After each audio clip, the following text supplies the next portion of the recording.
Nothing said on this podcast should be taken as legal, financial, or professional advice. These are our personal opinions. Relax. Turn me up, yeah!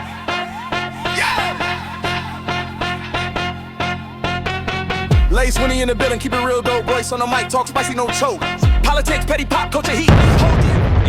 Yo, welcome to the Sidebar Podcast. I'm your host, Mr. Royce. Mr. Royce. And I'm sitting across from the lovely, the beautiful, the talented Les Winnie. Yes. We're in here again, and it's a lot of stuff going on. It's been a heavy week. I don't know. Do you feel it? Yeah, it's been heavy and sluggish. Because at the same time, it's some shit that I think you would like to hear. Yeah, yeah. I mean, we started now Iran is saying, they about that life. Now they did come back and say, hey, this is really about when they were saying death to America, it really mean they talking about Trump. They said this time we're not gonna miss. And we was like, all right, Iran, as long as y'all know it ain't all of us. Hey. Death to America. MPs shouted in Parliament today. The Speaker had a warning for President Trump, who's been threatening to attack Iran again. But we know y'all got long range. We're like, hey, wait. Not everybody, not all of us. I heard death to him. I went, whoa. Who said that? That's what I'm saying. Who said it? Go after who said it. Right. Don't do that. Don't start bombing bombs over Baghdad over here. Don't do that. That's what no, it's been not so. It's Iran, Venezuela, Greenland. Like it's Mexico is next. He talking about Cuba. That's too many. Yeah, it's bad. He's playing like world Monopoly.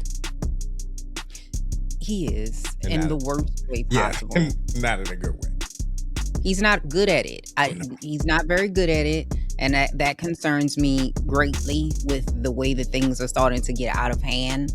But one of the things that I will say is that they have backtracked on a couple of things as well. Because a lot of people are really scared about the Trump administration. But one thing about the Trump administration is they're dumb. Allegedly. Like, I think sometimes they're so scary that people forget they're dumb, though. Yeah.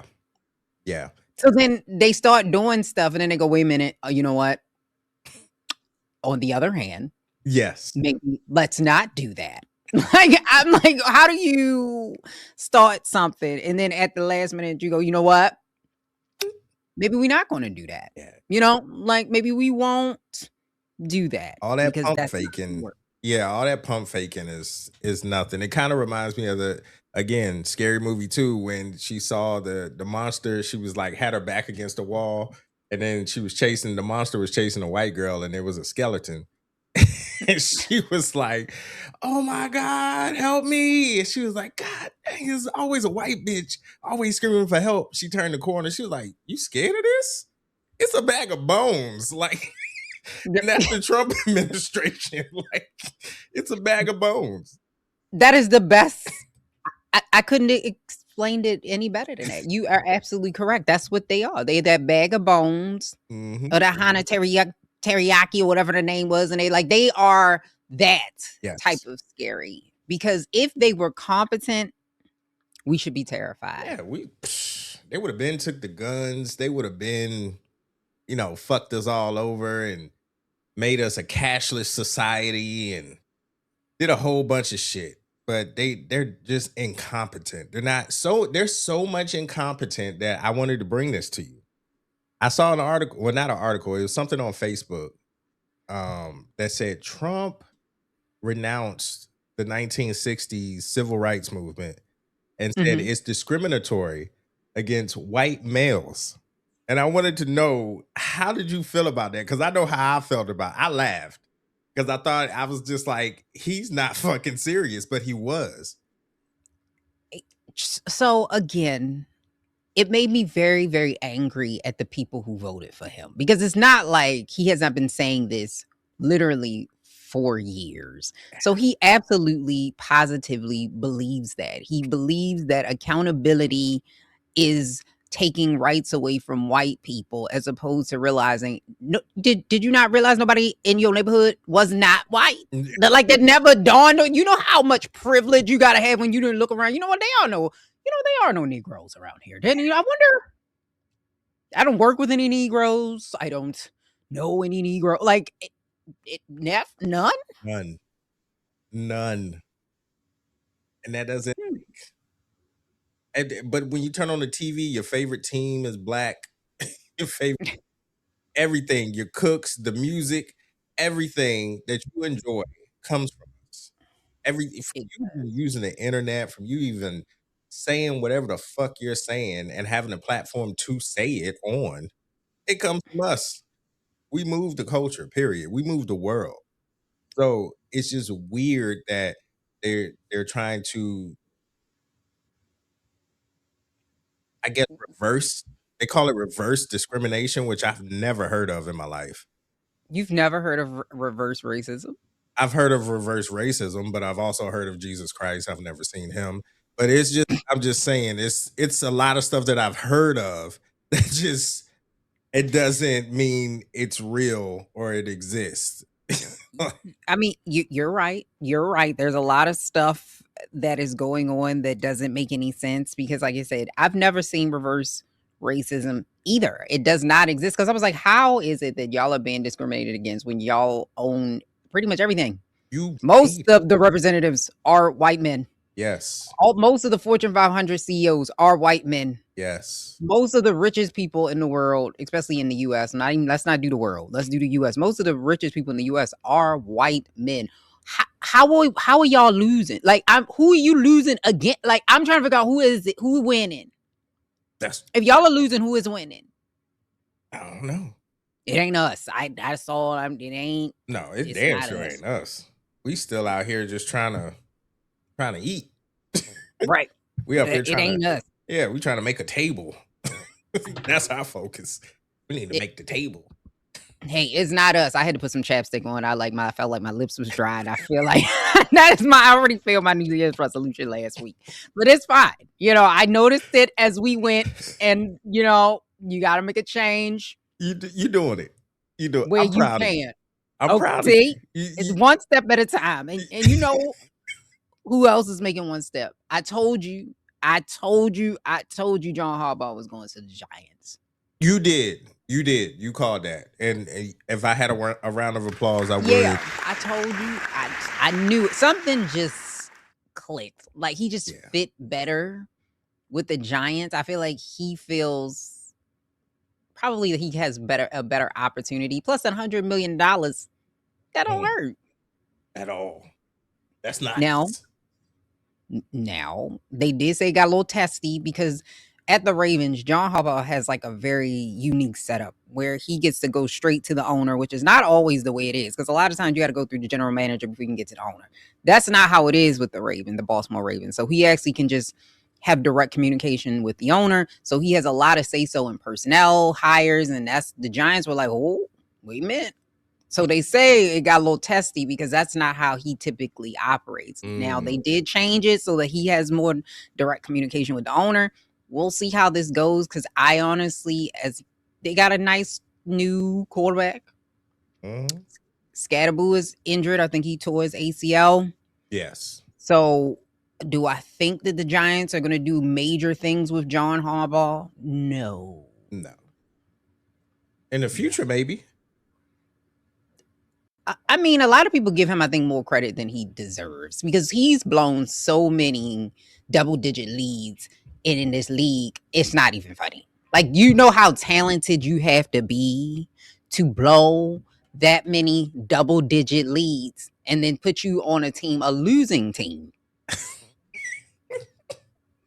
They was already losing. Like, I mean, I don't know.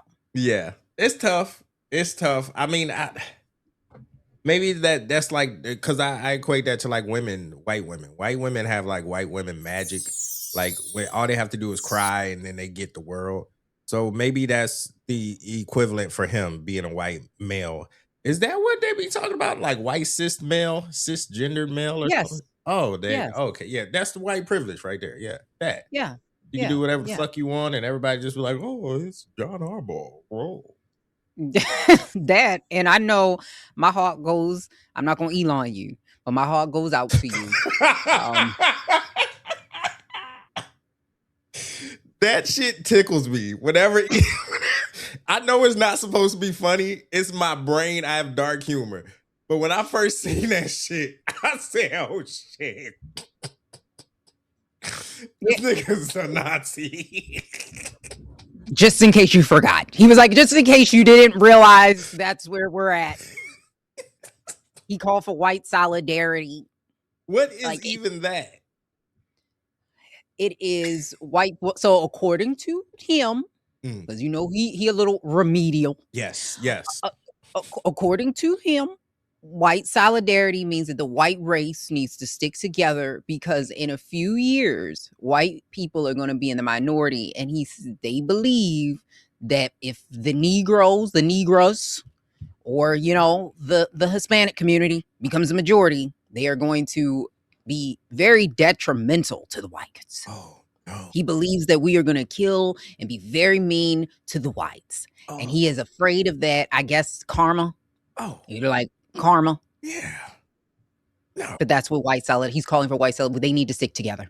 Stop all of this madness of the whites on the left and the whites on the right fighting each other. We need solidarity. I see what he's doing. I see. See when you do a bunch of bullshit, I get it. I'll be scared too. I'll be scared. But yeah, you can't hold on to the bullshit. But yeah, I definitely, because them bills, I think y'all are cursed for real. Yeah, man. That shit was bad. My heart goes out to Josh Allen. My heart goes out to Bills Mafia. That was so tough to watch. And we came back. We got jerked. We got a bunch, like the whole internet is on fire with that not even the pass interference. It was the catch interception shit. So it doesn't But make. didn't they change that rule for y'all? No, it happened to us. So with Patrick Mahomes, we were playing him last year, and the very same thing happened. But the ball went to, guess what? Patrick Mahomes, aka Kermit the Frog, and he fucking won. So when it happens to us, they want to make him the fucking James Harden, Allen Iverson of the NFL. That's what they want Josh Allen to be. Just great with no rings. Like, that's all they want him to be. But is he him? Is he him? Because like there is no Patrick Mahomes in your way. No, but there Rookie. are refs. Rookie. There are refs. Refs on the payroll. I can't wait for the 30 for 30 on the refs. I know that shit is going to be nasty. That documentary is going to be nasty. And then I realized, the NFL is sports entertainment. It's like the WWE now. You think so? You think it's already written in stone of who is going to win? Like, well, it can't be the Broncos because he's out. No. So who's out? The quarterback is hurt. I heard that was fake. Oh, I thought it was real. I thought he really was injured and he's done for the rest of the playoffs. That's what I thought. At least for the next game. They said ESPN took that out. Like that was by mistake or something like that. That's why I say it's sports entertainment. Like, I don't know. If they took that out, then they put that out there, then it might be, because that's crazy. It's nuts. I don't think, I'm not going to say it's scripted to the point that they like certain plays are going to be ran and to that extent, but it's scripted to the point that they have an outcome that they want. And I don't think the NFL is any different from anything else, from reality TV, from, like I said, WWE, from any of that stuff. I think it's very script based, and especially, and there was a theory that I heard from a coworker about the Dallas Cowboys, because I'm not a Cowboys fan, but I heard that Jerry Jones owns the rights to the Cowboys and the likeness and all that stuff. He's the only owner in the NFL that owns does. it. Yes. So wow. he will never win a Super Bowl. Oh wow, that's crazy. I didn't know that. I didn't know he was. And I looked it up. It looks like the Broncos quarterback is actually injured. So he broke his ankle. He broke his ankle. He's actually injured. So that's All they try to do is make him like fucking Jordan flu game shit. Like, come on, man. This man did not play a whole game with a broken ankle. Stop playing with me. That's they what I'm trying. saying. They trying. I don't like none of that shit. Josh Allen is him. We good. But no, I don't think that Josh Allen, I feel like ever since they gave him the MVP last year, because I don't think he deserved it. So last year, I actually think they robbed Lamar. Lamar deserved the MVP last year. Not this year. Last year for sure. And they gave it to Josh Allen. And I think they want Josh Allen to be the great white hype. They want a white man who can run. They want a white man. Because, when you think of like a cornerback, you never think of a white. And there's just certain positions and certain types of quarterbacks, they don't think about a white Vic. And I think they want that. I think they want that to feel superior. Ooh, a deeper, darker plot. Yeah. I can step aside of being a Bills fan and see that. I like that. I like where you're going. I'm here for a conspiracy theory now. I like that. I like a good conspiracy theory too. You know how I get in my conspiracy bag every now and again, and I start thinking about things. But one of the things that I often think about, and this is something that I saw, something political, going back to the politics. How would you feel? Let's say you need some money, right? So you need some money. And you say, you know what I got? I'm going to use the skills that I got in order to start making some money. And you live in Florida. Okay. And the skill that you have, you like to do things with your feet. And you're like, hey, I'm going to get on OnlyFans. And I'm going to sell feet porn, feet pics, whatever, feet fetish content. Okay. And the state now says one of the ways we're going to try to get this deficit down is we are going to add a sin tax. I'm going to take 50% of your income if you do something that is, I guess, sinful. Wait, what? Would you like that? Would you be okay? Would you be cool? Fuck no. Like, that's my money. It's my feet. I'm putting in this work. Like, the fuck? Hell nah, man. You better go on somewhere and go play in traffic. The fuck are you doing? All these pedicures I be getting, like manicures and shit. Come on, bro. Nah. It's a new thing. So they have a gubernatorial race. And for those of you that be like, oh, that's a big word. That just means they have a governor's race that's coming up.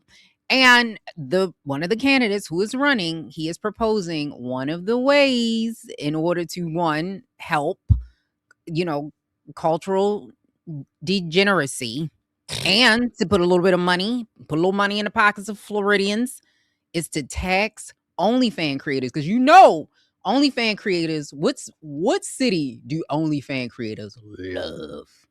They love Miami.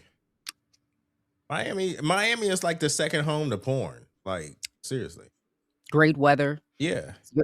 Assholes don't dry out when you got them out in the air when you're in Miami because of the water. You know what I mean? The water, the moisture in the air would help. So I've been told. You know what I mean? I don't know. So I've been told. Oh, so you don't know?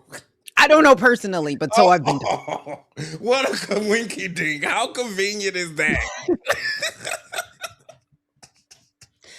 I heard it's good for the skin. You know what I mean? I don't know. So I've been told. But it's outrageous. So the Republican that is actually proposing this is James Fishback. So he says that this would be taxable money. It would go towards the state's educate. You suck at that for a book. Like the kids. Come on. Nah. Because they putting too much. So here's the thing. Okay. If you're going to make money off the backs of labor, who's to stop them? Like, who's to stop it? Who's to say it stops at sex? Because now it's like, okay, you're a doctor. And now, because Miami is big on plastic surgery, so now you're a doctor. And so we're going to start taxing doctors and plastic surgeons and anything that is aesthetically pleasing or improving of people. We're going to put a 50% tax on that and call it a aesthetic tax. Like, who's to stop this from happening? And it's just going to continue. The principles that America was founded on, they don't even live by them. Like, I just don't understand that shit. This is supposed to be no tax place. Of course, I know I'm not oblivious and stupid. Like, I understand the reason and purposes for taxes, but you can't just pull shit out your ass and be like, here you go. We need some extra money just because you don't want to raise taxes or you don't want to add a state tax because Florida doesn't have a state tax. Right. So, come on, man. We are experiencing technical difficulties. Be right back. Oh, okay.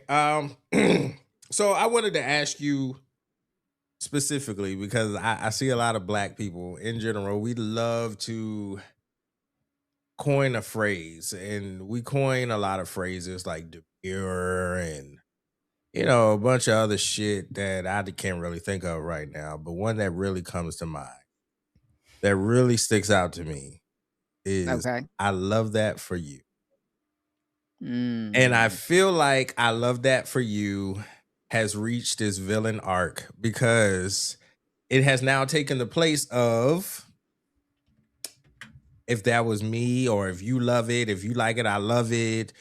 I don't feel like that phrase is really what it is or what it was, what it once was, because I love that for you just seems like a slap in the face. It seems like it's some shit like, if you really into that shit, I mean, not me, but couldn't be me.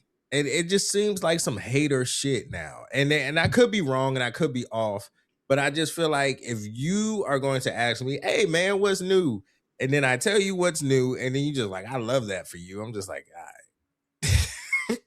But they can't actually love that for you. Like, I love that for you. I do. Like, that's why I think the problem is with a lot of these phrases is that we're texting now.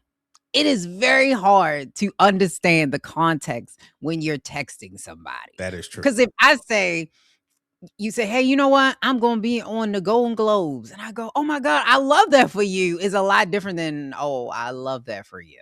That's true. It's a very different thing. Tonality. I don't love that phrase. You're right. Because every time most people that I know have ever said that, it was never because I really love that for you. Like it's most of the time it's, oh, I love that for you. Yeah. Some underhanded shit. Yeah. It's like, I love that for you. Because we don't even talk like that. No. As a people, that's some in the office. And I'm not going to say that. Y'all know where I was going with it. I ain't going to say it. I ain't going to say it. But yeah. Everybody got to eat. Everybody need a job. It is tough when you have a diet of that, when it's 8 hours of the day, 5 days a week, you just kind of pick up on it. And you just be like, of microaggressions. Yeah. It's like, you don't really love that. You don't even like me. Like, so don't tell me you love something for me. But okay.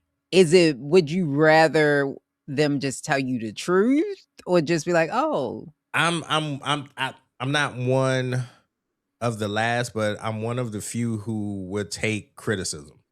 So I would much rather you be 100% honest and straightforward than to just be like, beat around the bush. Like, I don't want that. Just say, hey man, I'm happy for you.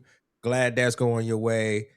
Next subject, next topic, whatever the case may be. But most people just want to, like we've said before, it's so performative. It's even performative at work. And it's just it makes me sick. I be sick of people. Like, that shit be irking my fucking nerve. You're not like this.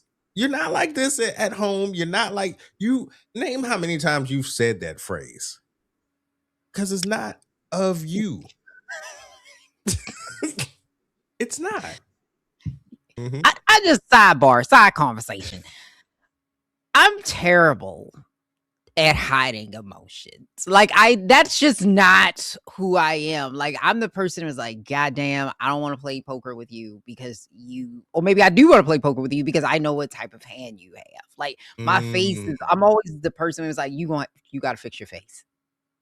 You have got to, like, I have a very expressive face. So if I'm disgusted, you're probably going to know that I'm disgusted. If I'm angry, you're probably going to know that I'm angry. So I try to just be quiet.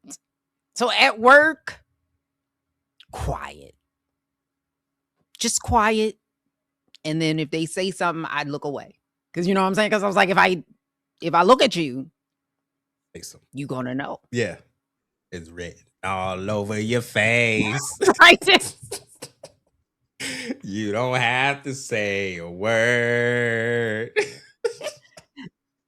I hate backhanded, and I also hate backhanded compliments in general. Like I am like you. If you're not gonna give me a compliment, just shut the fuck up. Like yeah. I've heard things like, oh, when I was bigger, oh, you're pretty for a big girl. What? I've heard you're pretty for a black girl. I've heard, oh, you're smart for, like, you're smarter than you look. I've heard it all. All backhanded compliments. What the fuck does that even mean? You're smarter than you look. Yeah. I guess I look like I was dumb than a bitch. I don't know. Wow. But you know the ironic part is, and this is why they so scared, and I'm assuming this is a white person? You're smarter than you look was a black man. Whoa. You're pretty for a black girl. The woman was Arabic, maybe, or Indian. Not really sure her racial identity. And yes, for a fact, a big girl. No, also, I've had black men say that to me. See, so here's my thing when it comes, because I made a post about this. I don't trust niggas or black people, black men who don't fuck with big girls. I say this only because you're lying. You're lying to yourself. You're lying to the world as if big girls, and I'm not putting on a cape or nothing. I love big women. Like big women are fucking fine. That face card. And if you put on a cape, who gives a fuck? Put the cape on. That face card though. But that was a whole conversation that I just so happened to glance past a male podcast. But I try not to watch podcasts that are majority men. I just try to skip them. But that was the question that was asked. I think it was Paul Pierce. Oh my God. It was Paul Pierce. This guy. And they were having a conversation about face, would you rather have a very attractive partner or a partner that had a really nice body? And Paul Pierce said he wants a partner that had a really nice body. He's like, I don't really care about the face. Nah. And the men that were around him were saying, no, I really, you don't want to turn around and you see somebody be like, ooh, Yeah, listen. But he was saying you can put makeup on and all this other stuff in order to compensate. No, you cannot. You cannot fix a face. You can fix a body. If you deem it to be fixed, you can fix a body, but you can't fix whatever you born with. You can't fix that. Like no matter, you can't put makeup on a pit bull. You can't do that. That shit ain't gonna be fire, man. Like the face card is where. Have you ever looked at something that was unattractive and it pissed you off? Do you want to wake up to that every day? Like you wake up, like fuck. Like you see, come on, man. Oh, but her body nice though. Them titties though. Like, bruh, no. I would never. That to me, that's the equivalent of hustling backwards. I would never. Give me the face card that never declines. But just because you're a bigger woman doesn't mean you don't have a nice body, though. No, it doesn't. It doesn't. You can have a nice body and be a big. I've seen it. And those are the ones I'm speaking to. Jill Scott. Those are the ones I'm talking about. And I had a couple of exes like that. Come on, man. Come on, man. Yeah, that's why I don't trust niggas that don't fuck with big girls. It's something. I don't trust niggas that don't fuck with big girls and don't take care of their kids. I can't be friends with you. It's just weird to me. I just as you should, because that makes a ton of sense. But again, this is what happens when men get on podcasts unattended by themselves and they start talking like We're going to talk about Tap Dance Steven. And we're going to talk about Nclecta Newton. Sir Nclecta Newton. That is what we going to talk about today. So Stephen A is a very curious case. These are two very different black men, but both black male podcasters. So they have the black male podcast syndrome.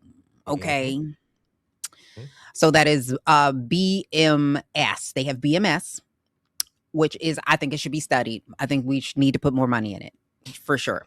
So Stephen A has gone back on his podcast again to pretty much shit on black women running for office again. He's also sided with ICE, saying that the shooting of Renee Good was in fact justified.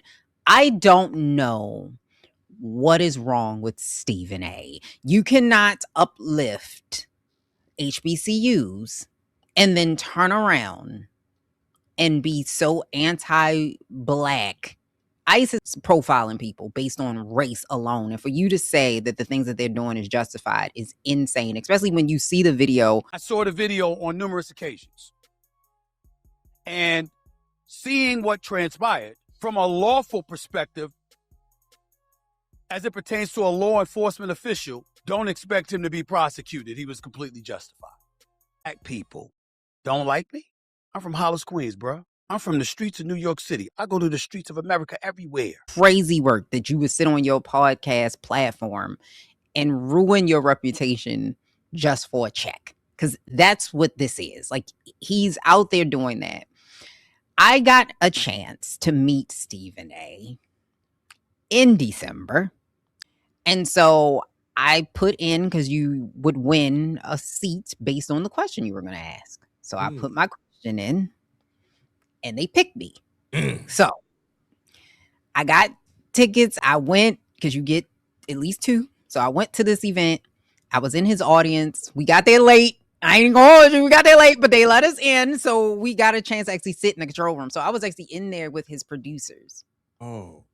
Good luck, maybe. I don't know. So I was in there with the producers in the control room. So I'm kind of like listening, trying to see what they doing and like, all right, what they talking about.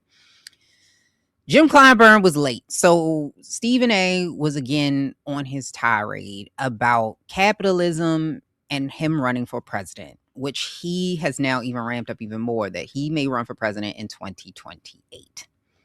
The whole show goes on. I don't get a chance to ask my question because Clyburn was late. So he starts taking calls as well and not just taking people in the audience. Mm-hmm. So he was nice enough to stay after because there was a lot of people there. And he said, you know, if you have questions for me, ask them. So I was a little hesitant at first. Everybody's asking him questions. Then it gets to a point where he's like, oh, I got to get ready to go, but I'll ask, take another question. This will be my last question. And I said, I want to ask you a question. And the question that I asked him had nothing to do with the question that I was going to ask. Because the question I was going to ask was to Representative Clyburn, and this is why they didn't get to my question. Ask Representative Clyburn how they're going to rectify in the Democratic Party having such an older subset of people with this new generation. Like, there's a clash. How do you rectify that? How do you get the older generation to step down without pushing them out, right? And alienating them altogether? Because it backfired with Biden. Yeah. So I said, I know earlier in the conversation, he was talking about capitalism and how he's rich now. He said that multiple times, how much money he has. I'm rich. And then, if I ran for president, I wouldn't have to worry about that because I'm rich. The only reason why I wouldn't run for president is because I would have to get rid of some of my money. And I love my money now that I'm rich. He said that so many times. And so I asked him about his thoughts pretty much on, honestly, I don't remember the exact question that I asked him, but it stemmed around capitalism. So basically I told him, I was like, as one of those people, because he was also talking about liberals, I was like, I guess I would be the liberal. Like, I am one of those liberals that you're talking about that believes that everybody should have health care, because he also said that's not really a possible thing. And so him and I got into a tiff back and forth about capitalism. He was like, well, since you are a liberal, then I guess that means that you want socialism and you want everything to be paid for and commanded by the government. And then you want to take all of my money from me and give it to other people. Wait a minute. He also said you want to have open borders and you just want to let in immigrants. And I was like, oh, whoa. That's not what I said. I said, first of all, unfettered capitalism does not work. It is not sustainable. We have proven that it is not sustainable. We've seen the stock markets crash before. It is not sustainable. And Americans, by and large, like socialism. Things like Medicaid and Medicare are the most popular programs in the United States, and they are considered socialism. Yes. So him and I are going back and forth about what is socialism and how does that work. And when I tell you, he ended up ending saying, well, I don't have all the answers. At that point, because the people around me, which mind you, these are his guests, are agreeing with me. Ooh. Now, I know. Shit. Because after that happened, he went, I don't have all the answers, but I gotta go because I'm gonna miss my flight. Now he did stand around, which I found weird, because he did stand around to take pictures with people leaving, and his manager said, I hope this is not the last time we see you. I hope you come back. And I was like, yeah, sure. I would definitely come back, even though after he said what he said the other day, I think Stephen A needs to shut the fuck up. Like, this is just my personal opinion. I think he needs to shut the fuck up. And I think that we need to start telling these people, shut the fuck up. Yeah. I'm with it. I'm all for it. There's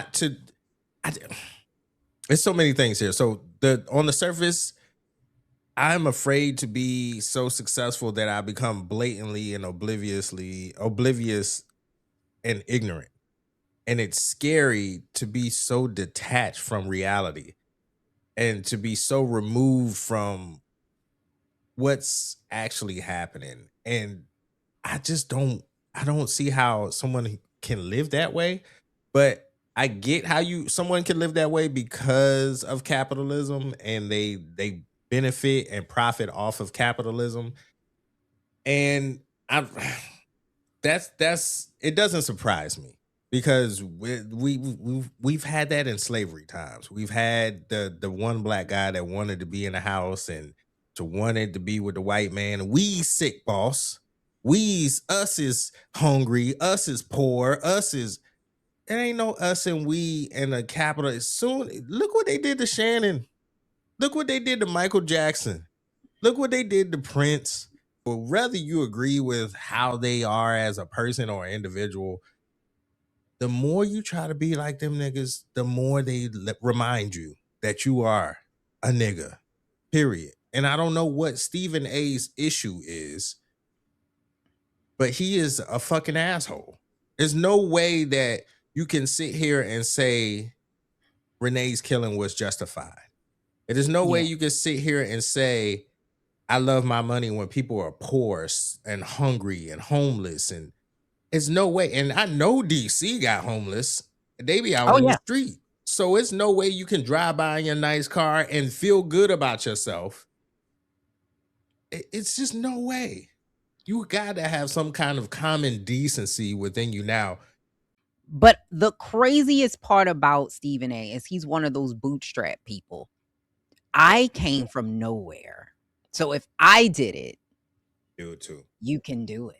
And if you don't do it, it means you're not trying hard enough. And that's not true at all. There's so many different X variables that take place in people's lives. It's so ignorant to say that. I hate that. And I hate that we are echoing those sentiments. I really don't like our black men or women to be doing that shit, because Sidebar, they trying to bring down Serena Williams for being with a white guy and all this other shit. That's a whole different thing to me. love is something that it's a touchy subject. It's hard to, I understand why people go where they go, but it's touchy. But you can't just sit up here and say, I did it so you can do it too. Everybody isn't afforded the same opportunities. Everybody doesn't start at the same time. It's just some shit, the stars, the planets, and all them shits align up just for you, and you get through the door. And that's all that it is. And it's okay. Because that's the way capitalism is set up. But don't come back to the high school and be like, you could be like me. No, nigga, I can't. I can't read, nigga. Like, it's hard.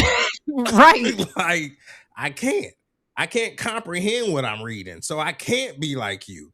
I'm not Right. 6'9", 250 fucking pounds, and I can't jump out the gym. I can't do what the fuck you do, and it's okay. Right. And I think too many people don't understand that. And there's too many people that are willing to turn a blind eye because they did make it. And like you said, they overlook all of those because nobody wants to believe that their success story has a bit of chance in it, that they were lucky, because somehow they feel like it means that they weren't as worthy, they didn't work as hard. And I was like, no, that's life. Just because you had some variable of chance that happened to you and that's how you got there doesn't equate you still being very good at what you do or a hard worker. Now, Stephen A., and before I talk about Nclecta Newton, don't run. Do not run. I know the presidential filing deadlines is not until 2027. Do not embarrass yourself like that, because you are going to find out, like every other black man besides Barack Obama who ran, you aren't it, my guy. At all. Black people don't like you enough, and I'm going to tell you to your face. Black people don't like me? I'm from Hollis, Queens, bro. White people don't like you. They using you. They not going to vote for you. They will not vote for you. And black people do not like you. Don't run. Don't run. We don't want to see it. Now, Nclecta. Listen, baby, I've had this conversation a couple times with a couple different people. The fact that y'all are just finding out that Shannon Sharp and Cam Newton are terrible interviewers is crazy to me. It should not take all of these interviews for you to go, you know what? This is kind of like they lost control of the interview. Like Cam Newton has lost control of his interviews at least twice. This is back to back. Yeah. Where the women sitting on his show took over his show, and he thought that he could talk over them and he could tell them what to say and embarrass them because he's one of them alpha males that thinks he's smarter than women, even though he probably spent the majority of his life getting hit in the head. And I'm not saying because you get hit in the head, you can't understand good. You can't comprehend good. That's not what I'm saying. But I'm saying some of y'all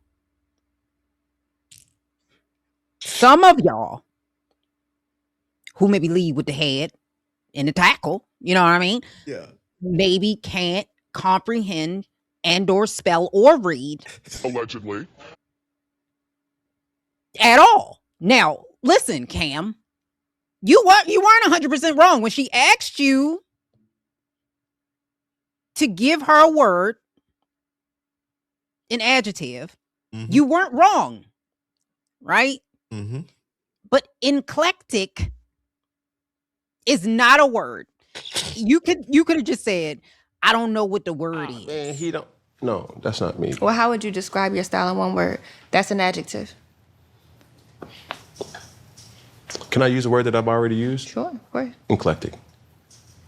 Say it again. Nclectic. It's eclectic. Well, the heavy on the N because there's no N in it. No. It's my word. Oh, let's unpack this. Okay, got it. Yeah. Sure word. Nclecta. Spell it for me. Nclecta. Okay. Nclectic. Eclectic. Do you want to know what the N stand for? Niggatry. I know it's a new word. We got to hit up Webster. No, we ain't got to hit up nobody. Oxford, nobody. No, why would we do that? Do they relate to us? I'm pretty big on words. It's kind of how I make my money, but I don't know. Yeah, that's cool, but you just use people that don't have Thanksgiving morals that I have. Let me correct you. This is what he said. He said Nclecta. Nclecta. Nclectic. Yeah, it's his word. That he spelled incorrectly. When you don't have a grasp of the English language, even if you were to spell this wrong, let's say you were making up a new word, there is no word in the English language that I'm aware of where N and C are together and it makes a word. Nclectic. You're right. It's none. It's none. So that further lets me know, context clues lets me know that you can't read, my guy. Nclectic. Like reading is not a strong suit for you. So I've never seen a word start with N and the second word letter be a C. So listen, Lady London is a gorgeous woman. She's dope. She's a dope MC. I understand what it's like to be in the presence of greatness like that. And you want to showcase that, hey, I'm great too, and I'm amazing. And but that ain't it, brother. You can't do that. You just can't. And it goes back to our conversation when we were talking about journalism and bringing it back, and like people actually learning how to interview people, because there's an art to it. It's not just, so let me just read you these questions. And it's not that. It's an art. You make it a conversation. You add style, you add flair, you add all this stuff to it, and you make it your own. But just to have somebody just be like, oh, so tell me, so what make you wanna read? What make you wanna be a rapper? Like, and I love Shannon. And everybody knew what you were talking about. Everybody knew. So tell me. So you never seen nobody steal no joke? Come on, steal no joke. Come on, brother. And it's not the fact that he's Southern. It's none of that. It's the fact that there's no style to it. There's no art. There's no creativity. He's literally reading from a card. I'm gonna tell you what it is. There's no purpose to the interview. So he didn't make those questions. Anytime you interview somebody, there's a purpose for the interview. Even as the interviewer, there's something that you are trying to get to. There is a certain message you are trying to get out of the interview. And a lot of people who are now interviewing, who used to be on the other side, are not used to being in the background. Cam Newton doesn't know how not to be the star. Cam Newton does not know how to shut up. He does not know how to give the shine to his guests. The whole purpose of you having guests on your show is to get more information from them. I don't need to know your story. You done told us about the time you lost the Super Bowl 27 times. I don't need to know about your daddy and your mom. You done told us 27 times. I don't need to hear that every time you're interviewing somebody. The problem is that we have too many celebrities who do not know how to take a back seat in an interview. And then the people who are now trying to interview celebrities don't realize, because they want to be stars too. So they think, oh, if I interview them, I'm going to be. That's not how this works. So if you're going to get into the era of journalism, you want to be good. Like a lot of the people you see, like Oprah was a journalist first. She wasn't a celebrity. She was a journalist. So when she was interviewing people like Princess Diana and all the people she interviewed, there was something she wanted her audience to hear. This is the whole purpose of this interview.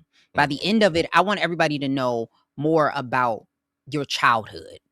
When she was interviewing Kamala Harris, I want more people to find you more likable. So I'm going to find ways to connect you to the audience. That's a great interviewer. That is how you build your interview. You sit down, you build your questions, and you get a whole theme of how we get there and slowly build on it. But that's not where we at. If you don't even understand that two consonants don't go together, how you gonna build? Nclecta. He's Nclecta. So he can wear all the outfits he wants. I'm not judging him.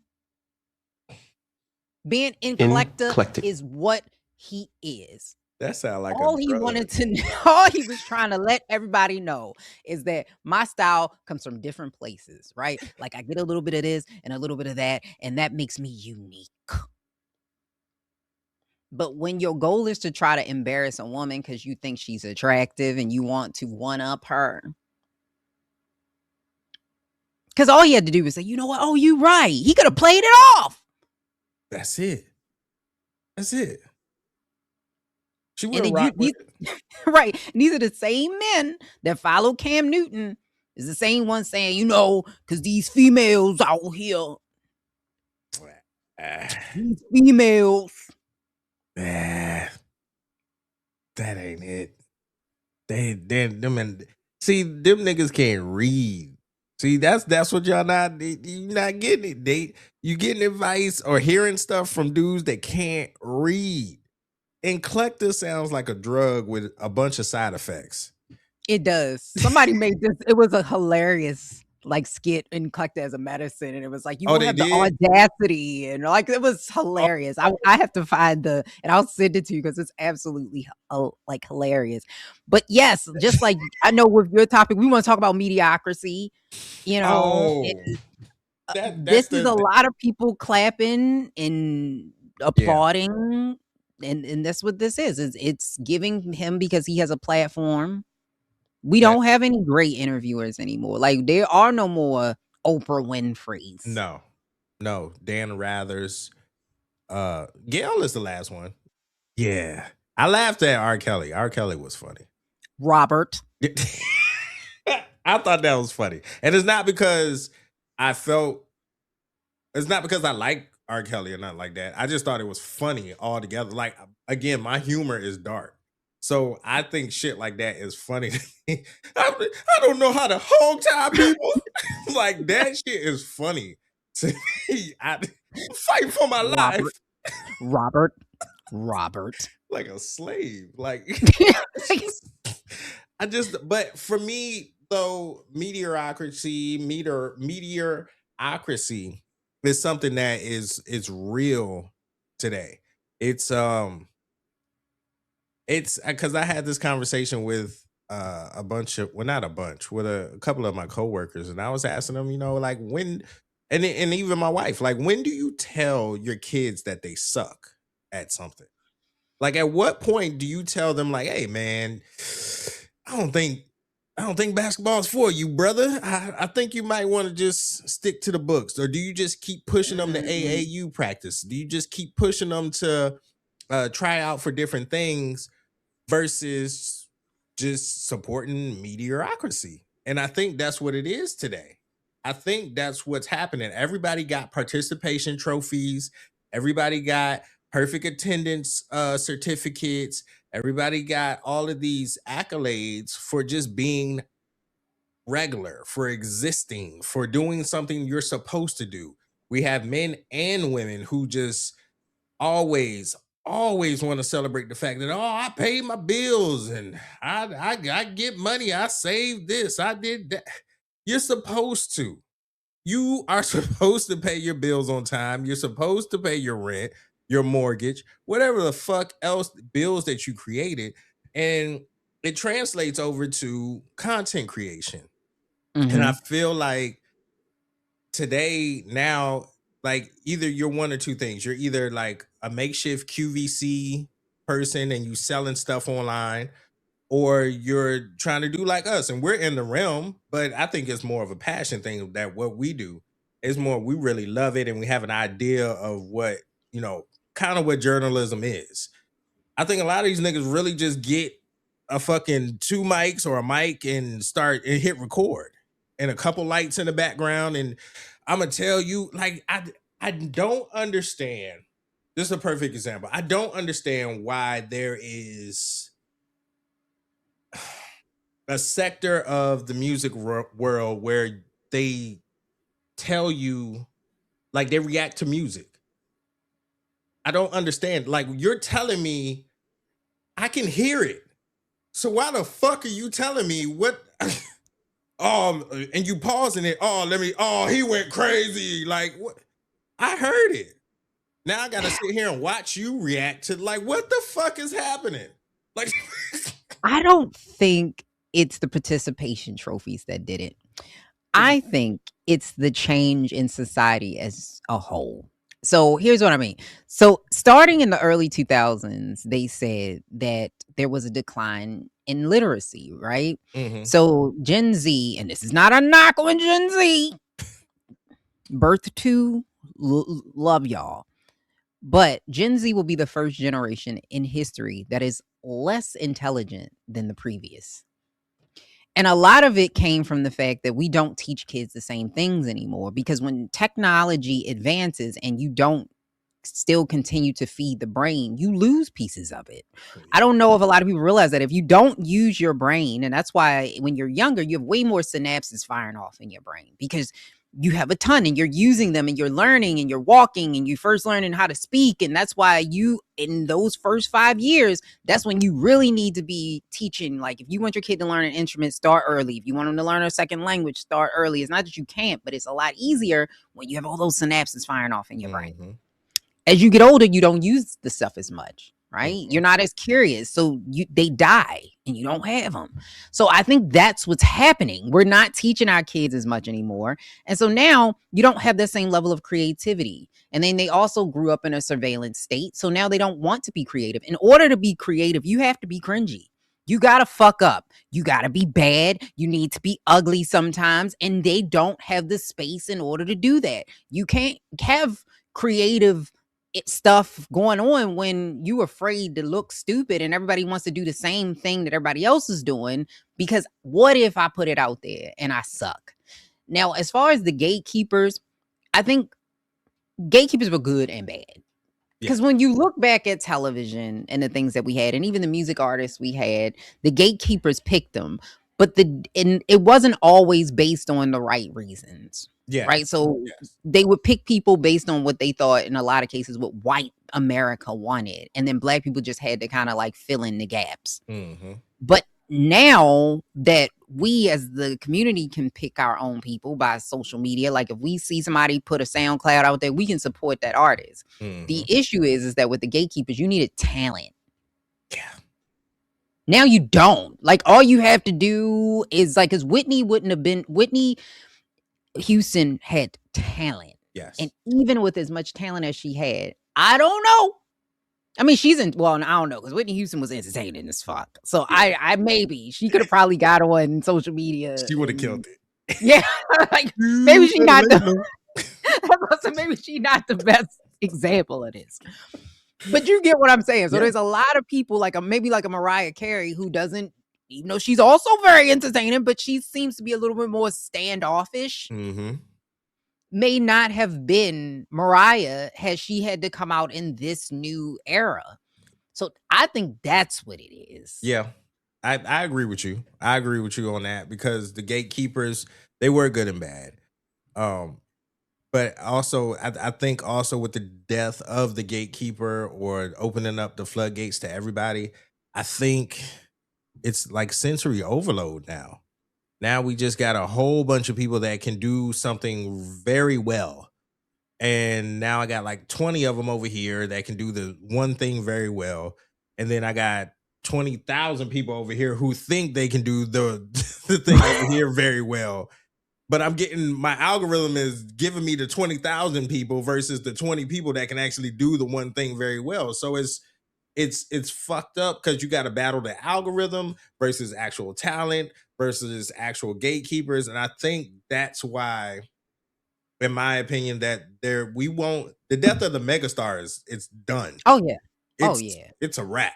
Like we will never, not even in movies. I don't even think movies will have another megastar. This era of Denzel Washington, this era of Brad Pitt, this era of these sort of superstars is dead. Like there was this dude, the dude that did the new Willy Wonka. He's apparently Timothy Chalamet. Yes, he's apparently a big deal. I didn't know that. I've seen Dune. I didn't know that was him. I was like, oh, this movie fire as fuck. Like these new superstars or these new stars will only just be stars. They will not, in my opinion, because TV is dying. And the way Drewski has just elevated sketch comedy to a whole new height, to the point that my parents know who Drewski is. That's like, Like that's different now. And he's not on TV. This is all YouTube.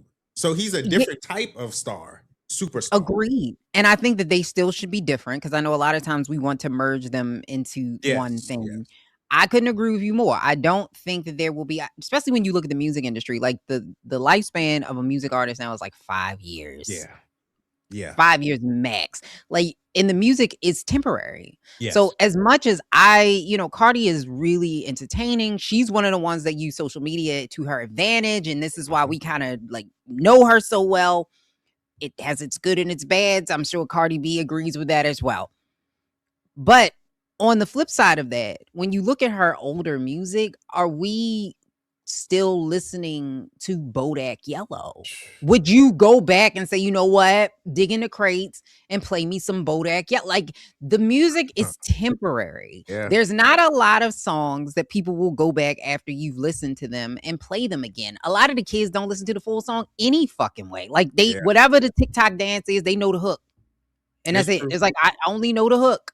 So yeah, the megastars are dying because our attention spans are also dying. So it's like we on to the next thing. Like I've seen it already. Back in the day, we waited. We didn't get a movie from the movie theater for like a year. Yeah. Like it wasn't like, hey, it's out in the movie 2 days later. It's on Netflix. Like we waited. Yeah. The album, we listened to that album for a year or more. For real. It took about a year for a rollout for an album. Yes. It took a year. And now, you can just, the album is just out. Like A$AP Rocky dropped the album. I didn't even know. I just realized that shit because they've been mixing the Clips verse. The Clips verse of Ace trumpets with some A$AP Rocky song that's on his new album. I didn't even know. And that's how they promote now. I didn't know because the only way I knew is because he was on Saturday Night Live. And I was like, oh, that's A$AP Rocky. What he doing? Oh. That is how I found out he had an album coming.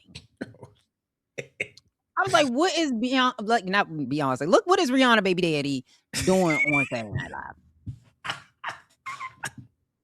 I thought they was married. No, they're not married yet. Oh, but I was like, what is that's crazy. Like, I mean, I don't think they're married. I could be wrong. I mean, regardless, it's still funny. But they're basically like Rihanna's husband. What is Rihanna's husband doing on Saturday Night Live? That's crazy. Because I wouldn't have known that had you not said nothing. That's what I'm saying. Like the rollout is dead. The superstar is dead. Like you're going to have to find a different way now. Like a completely different way. Question of the day. We went around the mulberry bush today. We were going to talk about, is it time to buck the system?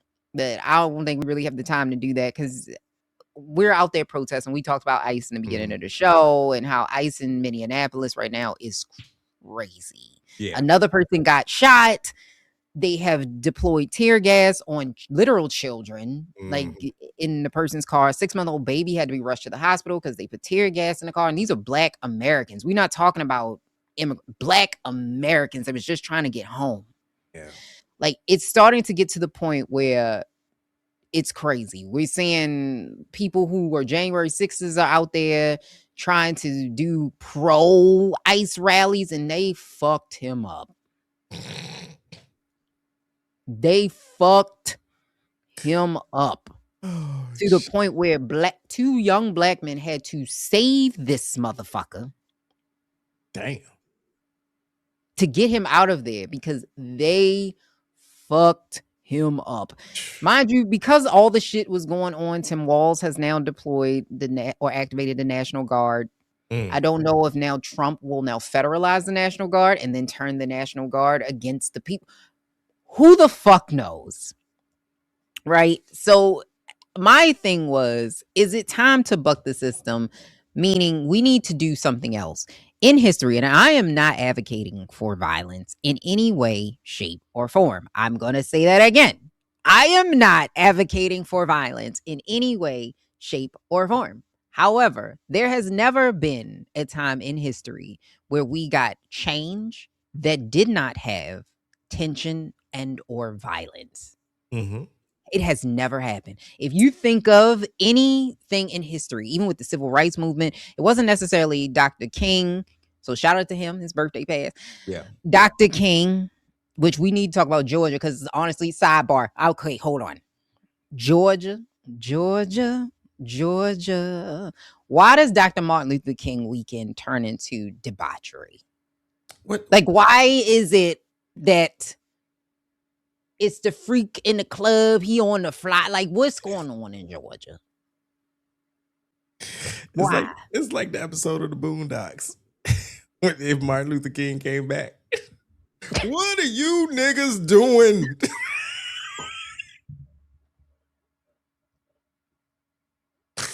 I don't know. Georgia's just not a real place. Atlanta specifically. It's just it's just not real. It's like Hogwarts for black people. Like, I know that's his hometown, but you know what I mean? Like, yeah, y'all don't have to do that. Not for Martin Luther King. Like, you know what I mean? Like he didn't want this. This was not his dream. But anyway, even when you look at what he did, the violence wasn't coming from him, but he used the violence with television in order to get white people to go, oh shit, they sicking dogs on niggas. Like, that's how he was able to get them to go, oh, well, maybe, I don't want the Negroes in my neighborhood, but we don't want the dogs biting them. Mm-hmm.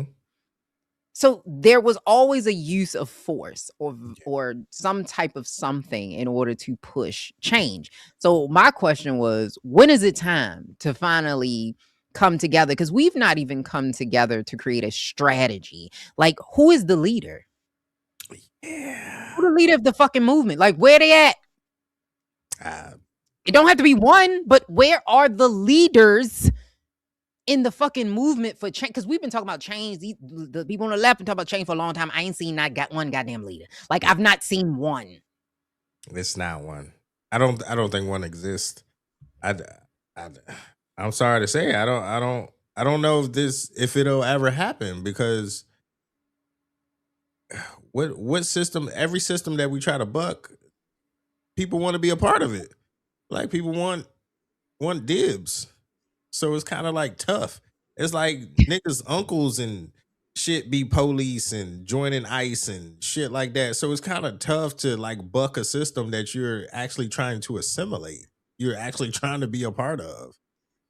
Like, that is true. I don't understand how you can dislike Mexicans but eat tacos. Like, I just don't understand it. It's just, I don't know when we can buck a system. I would love to. I'm all for it. But even put it like this. Okay. Media is a system. Mm-hmm. You can say. Mm-hmm. There's a new Black Panther Party out there. Mm-hmm. And they are, the first headline that I read, it said, these are not the same Black Party members of old. What the fuck does that even mean? Are they Black Panthers or not? Like, that's right. Like, what are you trying to do right now? Like, and I know the Black Panthers didn't write that. It's the media. It's the system. So you're trying to already put me in a space where I'm just like questioning, are these niggas gonna come shoot me? Like, if you're ignorant, you would think that as a Black person. Oh, these niggas, these aren't the Black Panthers of old. So what they come to do? Because we, just like last episode, illiterate, ignorant. Mm-hmm. Mm-hmm. You just go off of headlines and that's it. So I don't know if we can even have a leader. I don't know if we can even buck a system. Like we're slaves to systems. We spend our whole existence overcoming systems. And you're right. White people, I think that's white people's love language. It's violence. Yes. And that's why when they understand. I agree. In some ways, I think that especially the powers that be, the white people powers that be, like, there has always been some level of violence that that's the only time, or the threat of Like, oh my gosh, because the only time the NRA has ever backed gun restrictions, speaking of the Black Panthers, was in the 60s when Black people got guns. Yep. Scared them shitless. Or the threat of that is the only time where they think, oh, they could do some shit. Oh, wait a minute. Yeah. Oh. So at some point, and we gonna end on this. I'm not saying that y'all necessarily have to do it now, but we need something. Like, we need to set up groups in different states. We need those states to talk to each other. We need a form of communication. We need a newsletter. What's the name of the movement? Who are your leaders? Who are your thought leaders in this movement? And we need y'all to figure that out, because if y'all are just protesting to protest, it's not going to get anywhere. That is not how you get change. You have to start having demonstrations. You have to maybe you got to do some sit-ins. Maybe you have to, block something. I don't know, but you're going to have to do something. So I would highly recommend you reading Parting the Waters by Taylor Branch, which will tell you how speaking of which, see, I'm doing this on purpose. Dr. Martin Luther King was able to really sustain his movement. Read that book. You can also read Bearing the Cross by David Garrow, which also talks about how the Montgomery was a launch pad and how they were able to sustain that movement through a lot of problems, controversy, the strategy they used, and sustaining that movement through all the crises that came to be. We got to do something, because just standing outside is not enough. That ain't the It's movie. not enough at this point, because I don't know. We might not even be here if Iran. I wish they would figure that out, because I need to know if I need to go to work next week. Like, you know what I'm saying? Like, if this is gonna be it, is we really going to work? You know what I'm saying? Like, if DC gonna be a wasteland, apparently. I mean, it's either DC or Mar-a-Lago. I tell you this, why don't y'all call him over there? Y'all can figure that out. You know what I'm saying? Like, call him over there, figure that out over there, because when Greenland, they over there talking about nuck if you buck, and them they reindeer people. Like, I'm like, what the fuck? Like, how did you piss them off? I never even heard them speak until they're like, oh, okay, what is going on? Like, we don't like him over here. Like, oh, okay. We don't like him either. I ain't seen that nigga go nowhere in a minute. Man, it might be Weekend at Bernie's. Like, he fell asleep. You saw that little girl. It was a little white girl. He had it in the office. He's falling asleep. He passed gas. The little girl, like, I want to go. Like, it was like, why we? He looking out the window in the middle of the meetings. Like, I think it's Weekend at Bernie's at this point. I think he up out. I heard he got cussed out at the Ford plant. Yeah, he did. That was funny. Funny. It was hilarious. They were trying to get rid of. They were trying to get rid of that person, but the union stepped in and it was like, nah. No, Mr. Postman. No. Call him a pedo protector if he won't. Yeah, he can do what he want. Union got his back. Yeah, I was saying, like, you should have said, that's why you Nclecta. Like, what you call me? Like, it's Nclecta will give you bloody diarrhea, bloody stool, itchy. Like, what the fuck? Come on, man. Yeah, and Ludacris, fucking better. Oh yeah, Ludacris, Luda. He's like, oh, it was a scheduling issue. I'm like, bullshit. Bullshit. There wasn't no scheduling issue, but Nelly was like, yeah, no, I'm over here with these Air Force Ones because, like, I need this. Got kids. He got 2 pairs. He got 2 pairs. Give me 2 pairs. Oh, did you see the racist guy in Gwinnett County called the security guard a nigger? No. Oh yeah, that was.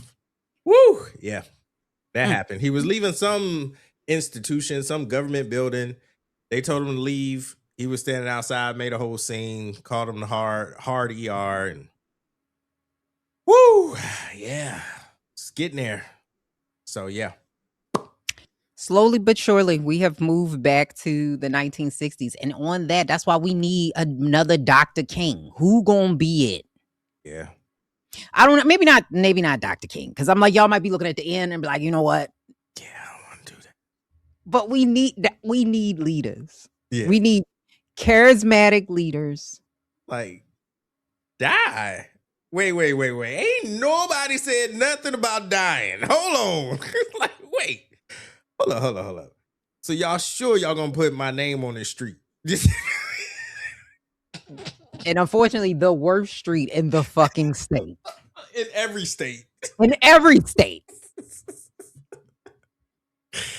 Oh, shit. MLK Boulevard is always some shit going down. Yeah, every time. Which is really fucked up. I was like, why would y'all do that to his legacy? Like, I don't understand. Hey, it's the system. It's the It system. is the system. It is the Redlining and all that bullshit. It is.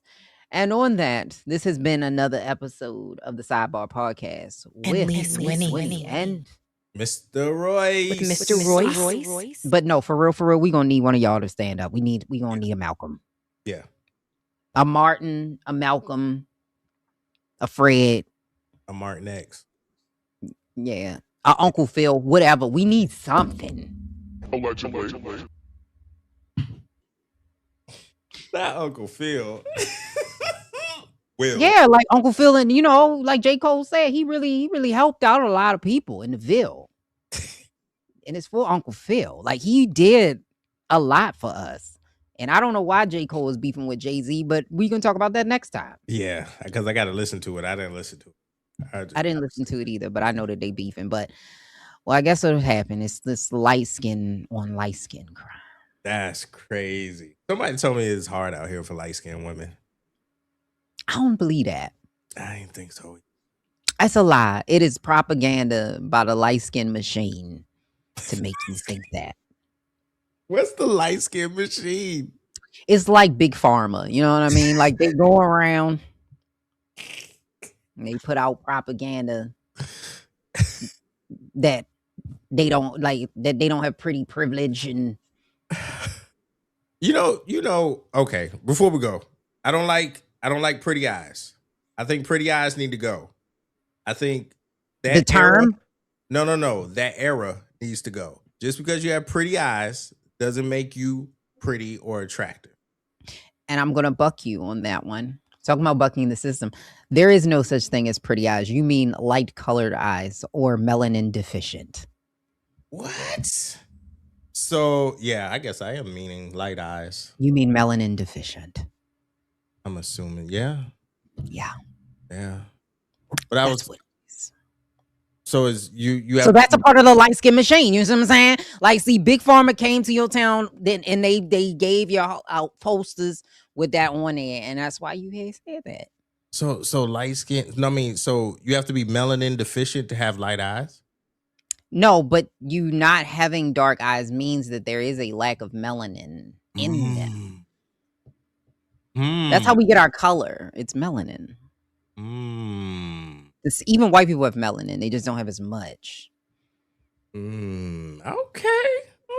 Look at that. Yeah, teaching and shit. Yeah, because it's really your eye color is based on the reflections in your eye. Like, it's a whole thing. Like, yeah, that means something. So, yeah, us people who have darker eyes, and the reason why most Black people have darker eyes is because of the sun. So we can absorb more of that sunlight, and we can actually see further out. And like the with evolution, those people, that's why people in like more Nordic places have the blue eyes and they have less melanin because they didn't need to reflect the sunlight. They needed to absorb it. So that's why their eyes are lighter. Niggas are spitting. Just saying. So don't see pretty eyes, pretty hair is not a thing. It's big light skin machine. It's the colorism machine. And we're gonna talk about one day. We're gonna talk about colorism. Yeah. Because as a person who is of darker complexion, who has a lighter complexion, I am one of the darker women in my family. So I grew up around light skins. Oh yeah. What? Mm-hmm. No. Mm-hmm. Yes. But y'all by the water, ain't y'all? Your family from like beach water area? No. No? I mean, the harbor don't count. It doesn't count. No. You've seen the harbor. No. No. Because technically, they from Cherry Hill, not Cherry Hill, the Westport, Mount Winans areas where my family is from. And if you were in Baltimore, that's South Baltimore, which is close to the water. However, it's the harbor. The harbor is, it's like Gotham City. You know what I mean? Like, it's not blue. It's a brown. So this has been another episode of the Sidebar Podcast. So come back again next week. Yes, please do.